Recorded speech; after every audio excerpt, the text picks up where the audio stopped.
In today's video, I'm going to teach you how to cut out an image in Canva.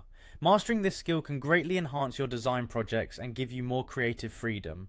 Let's dive in and make your images pop by removing unwanted backgrounds seamlessly. First, you'll want to open up Canva and choose the design where you want to work with your image. If you're not familiar yet, Canva is a fantastic tool that enables you to create stunning visuals with ease. Once you've opened your project, you'll need to locate the image that you want to work with on your canvas. For those who aren't quite comfortable yet, just take a deep breath and remember that practice makes perfect.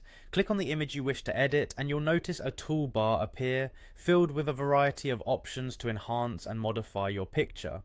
Now, it's important to note that the feature we're focusing on today, the background remover, is available exclusively to Canva Pro users. This tool is incredibly powerful, and if you've upgraded to Canva Pro, you'll find it can save you a lot of time and effort.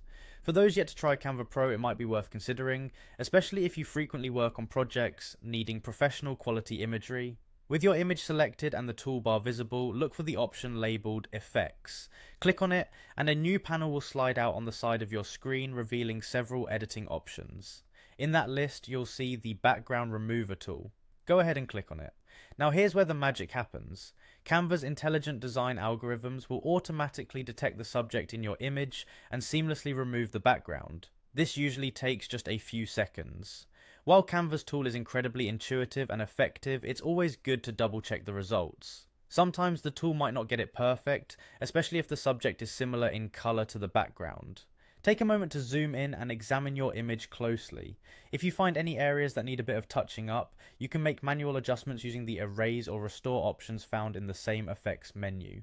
That's it, you've successfully removed a background using Canva's Background Remover tool. Easy, right? This skill is indispensable whether you're creating logos, promotional material, or simply looking to enhance personal projects. Remember, with practice, these steps will become second nature. So go ahead and experiment to amplify your creativity. As you become more adept, you'll find that the only limit is your imagination. Thanks for tuning in, and I hope you found this tutorial helpful. Until next time, happy designing.